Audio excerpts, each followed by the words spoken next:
Selamat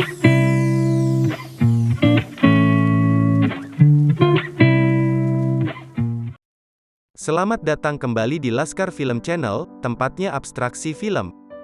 Kali ini, saya akan membahas sebuah film yang berjudul Secretly Greatly. Film ini mengisahkan tentang seorang agen rahasia yang paling ditakuti, yang menyamar menjadi orang dengan keterbelakangan mental. Setiap hari selama 2 tahun, dia selalu dibully oleh orang sekitar, dan bahkan oleh anak kecil. Mau tahu kelucuan dan kekonyolan penyamarannya tersebut? Langsung saja, simak video berikut ini. Dong-gu adalah seorang yang memiliki keterbelakangan mental. Dia memiliki ibu angkat, yang bernama Jun-sun. 아이고, 허건 날 잘한다. Setiap hari dia dimarahi, karena selalu salah dalam melakukan segala hal. Dan karena kekurangannya tersebut, dia selalu dibully oleh anak kecil.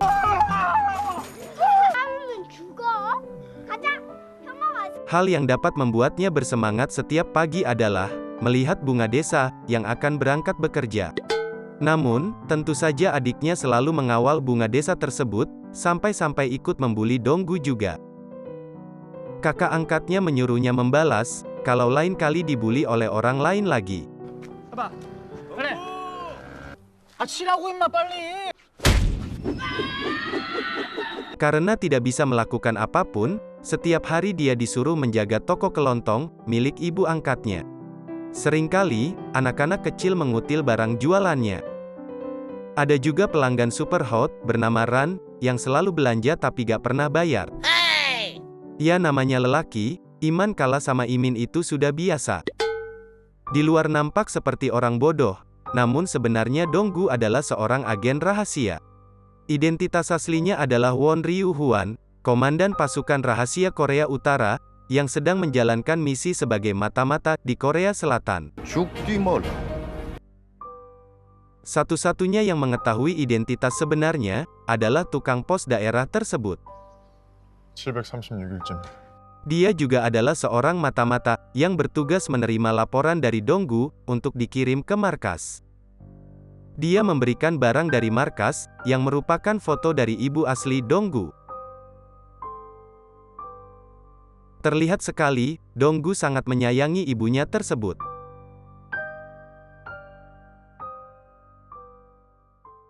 Suatu hari, Dong-gu dan kakaknya mengantarkan pesanan kepada juragan kontrakan di daerah tersebut. Ternyata, Ran juga mengontrak kamar di sana. Selain itu terdapat penghuni baru, yaitu seorang laki-laki bernama Kim, yang sepertinya adalah seorang musisi. Malam harinya, Kim mendatangi rumah Dong-gu.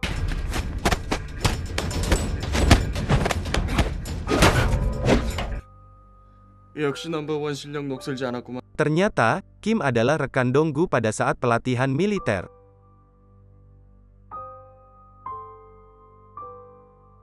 Dan sekarang, dia juga mendapatkan misi sepertinya, yaitu menjadi seorang mata-mata. 야, 그 못 믿는 거 아니겠어?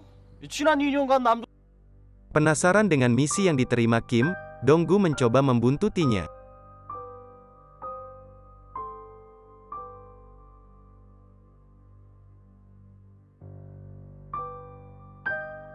Ternyata, misinya adalah menjadi seorang bintang rock.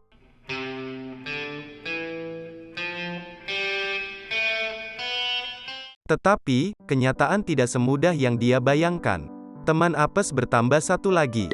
Mereka berdua akhirnya meratapi nasib bersama-sama. Ketika mau tidur, salah seorang anak kecil yang suka membuli Dong-gu, meminta tolong padanya. Dia menangis, karena kakaknya tiba-tiba menghilang. Dong-gu dan semua tetangganya pun ikut mencari anak tersebut. 조져도 내가 조진다. Dong-gu yang bak superhero pun mencoba berlari, dan melompat-lompati atap orang. Ternyata, anak tersebut sedang bersama dengan tukang cukur langganannya di komplek tersebut.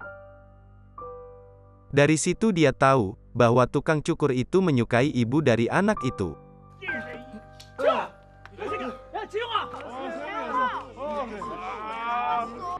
탈북 인사들이 제거당하고 있습니다. Di lain tempat, kepolisian Korea Selatan Divisi Intelijen sedang menangani kasus pembunuhan. Salah satu pembelot Korea Utara, yang sekarang bekerja pada kepolisian Korea Selatan menjelaskan, di Korea Utara terdapat divisi mata-mata bernama Unit 5446.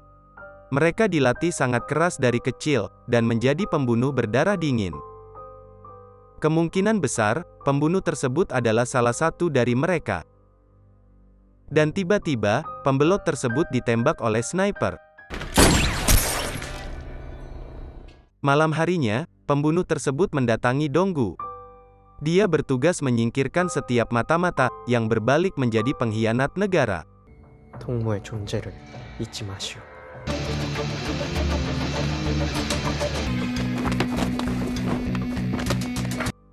Setelah berhasil mengejarnya, Donggu mengingat bahwa orang itu adalah Ri Hae-jin, salah seorang anak buahnya di kesatuan dulu. 너 뭐해? 뭐지? Pada saat akan pulang, Donggu malah bertemu Ran yang sedang mabuk. 바보는 Mau tidak mau, dia mendengarkan curhatan Ran tentang hidupnya, dan mengantar sampai kontrakannya.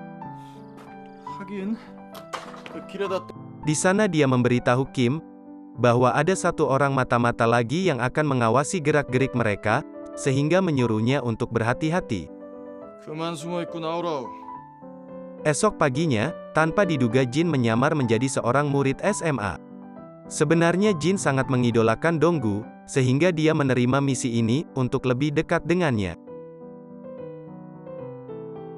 Ketiga mata-mata tersebut sedang membahas misi mereka di sini, dan apa yang akan dilakukan ke depannya. 따고 몇 번을 얘기했냐 이 에이, 동상.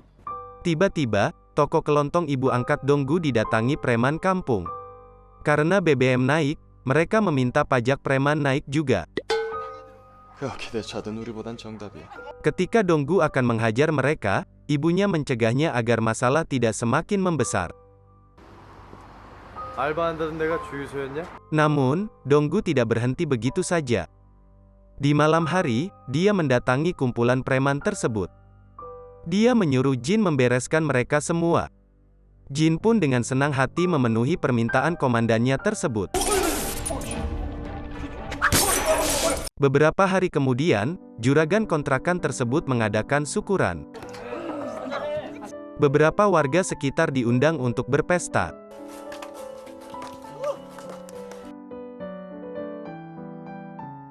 Nampak keceriaan di wajah mereka, termasuk 3 orang tersebut. Korea Utara mengetahui bahwa pihak selatan sedang menginvestigasi unit mata-mata mereka. 연어들을 불러올리라. Sang jenderal menyuruh Kolonel Kim Tae-won, sebagai pendiri dari unit itu, untuk menarik semua mata-mata, dan menghilangkan barang bukti. Dengan kata lain, itu adalah perintah untuk menghilangkan unit beserta semua mata-mata yang ada. Pada saat bersantai, Donggu, Kim, dan juga Jin mendapatkan pesan atau perintah dari markas. Perintah yang diterima sama, yaitu perintah bunuh diri untuk seluruh agen. Jika tidak mematuhi perintah, agen pemantau harus mengeksekusi agen lainnya, lalu mengeksekusi dirinya sendiri. 우린 그냥 메르치 같은 존재인 게야. 기꺼이 적을 위해 목숨을 바친다. Karena Jin adalah seorang agen pemantau, dia memastikan Donggu dan Kim untuk menjalankan perintah tersebut. 남기실 말씀 들어두겠습니다. Kim mencoba menenangkan Jin.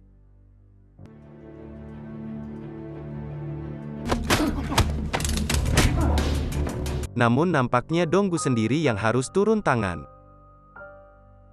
Ternyata, Jin sendiri merasa bingung, karena di sisi lain, Donggu adalah sosok yang menjadi panutannya. 조자.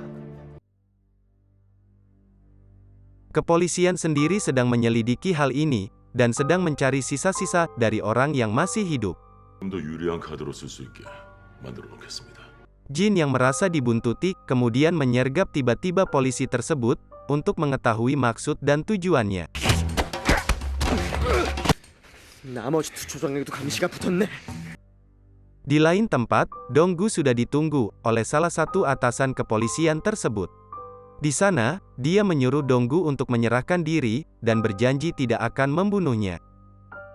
Tiba-tiba Jin muncul, dan karena kalah jumlah, polisi tersebut melarikan diri. Jin mengejar orang itu, namun itu hanyalah umpan, supaya Jin tertangkap. Ternyata, di dalam tubuh Jin sudah dimasukkan alat pelacak. 위치 추적자입니다. Jin pun langsung diamankan ke markas pusat. 소 교수의 이론이 옳은지도 Karena masih ada 3 orang yang tidak bunuh diri, kolonel langsung terjun sendiri ke lapangan, untuk membereskan masalah ini.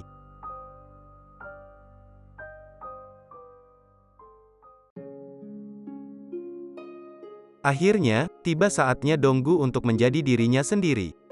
Sebelum pergi, dia berpamitan kepada ibu angkatnya. 제자리로 돌아가려고요. Tanpa diduga, selama ini ibu angkatnya menyisihkan uang tabungannya, untuk diberikan kepada Donggu. 그동안 너 월급 작다고 속으로 욕. Walaupun bukan ibu kandungnya, dia sudah menganggap Donggu seperti anaknya sendiri.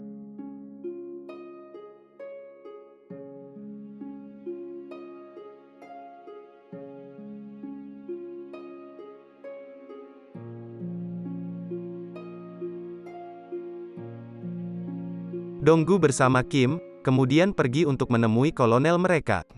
따라와.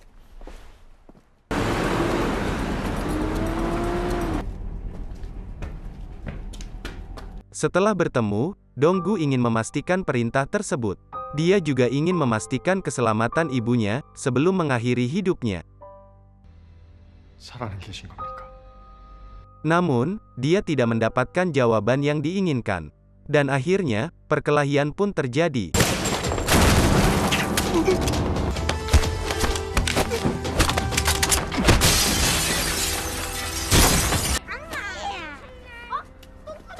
Sungguh sial, anak tetangganya muncul di depannya. Mau tidak mau, anak tersebut sekalian dibawa ke mobil untuk diselamatkan, kemudian diturunkan di tempat yang aman. 나 무서운 사람 아니야. 그럼 이제 전쟁인가? Mereka kemudian pergi ke lokasi yang sudah direncanakan. Pak Pos teman Donggu, bertugas membawakan senjata, untuk mereka bertempur. 지금 무슨 말을... Namun, ternyata isi tas tersebut bukanlah senjata. Mereka telah ditipu oleh Pak Pos itu. Selama ini, dia adalah salah satu agen yang ditugaskan khusus, untuk mengawasi Donggu selama bertahun-tahun. Bala bantuan dari utara pun datang, untuk menghabisi Donggu dan Kim.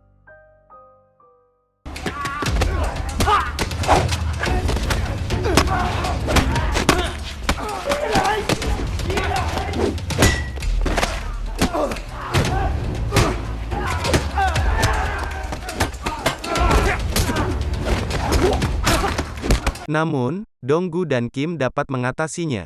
이들이 입대와 동시에 전부 수용소에 수감됐어. Mendengar berita itu, Donggu tampak kalut dalam kesedihan. Kemudian mereka menyelamatkan diri, ke atap gedung.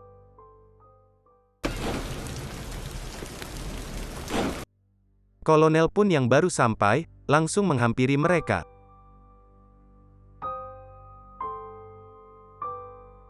Polisi yang mengikutinya pun sudah berada di luar. 기억하고 있네. Akhirnya, pertempuran terakhir segera dimulai. 물을 믿었는데 결국 가 되거나 원수가 되어 서로를 죽이기 처단하라. Pertarungan 1 lawan 1, antara kolonel dengan Donggu.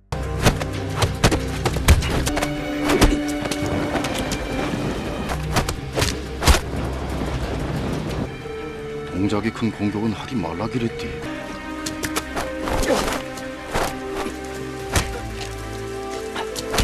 Pertarungan itu dimenangkan oleh kolonel. Dan tiba-tiba, polisi masuk untuk menyergap mereka. Salah seorang polisi menembak kolonel. Ternyata dia adalah Jin, yang menyamar menggunakan pakaian polisi. 가까이 있고 싶었을 뿐입니다. Namun, kolonel sudah mempersiapkan semuanya. Dia mencoba menggunakan bom, untuk mengakhiri hidup semua orang di sana. Dengan heroik, Kim mendorong kolonel, yang membuat mereka terlempar dari atas gedung. Salah seorang petinggi polisi masih mengajak Donggu dan Jin untuk menyerahkan diri. 그만하고 투항해. Donggu sudah tidak bisa berpikir apa-apa. Ibunya sudah meninggal, dan hidupnya sudah hancur.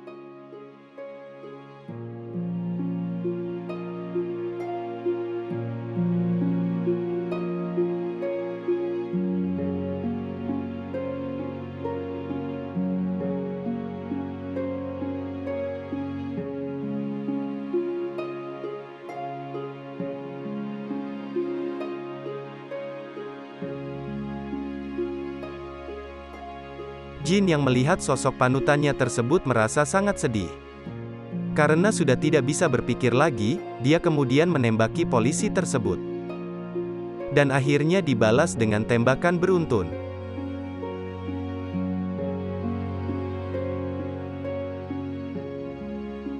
Donggu mencoba melindungi Jin, dan akhirnya mereka berdua jatuh.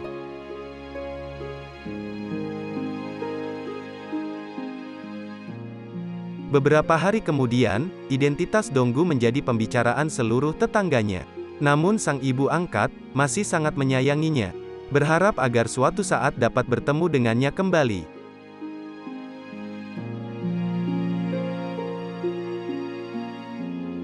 Oke, sekian pembahasan film yang lucu di awal, dan sedih di akhir ini. Semoga penonton sekalian menikmatinya, dan tak lupa bantuannya untuk like, share, dan subscribe channel ini. Karena hanya dengan kalian, channel ini bisa berkembang. Sekian dan terima kasih, sampai jumpa di video berikutnya.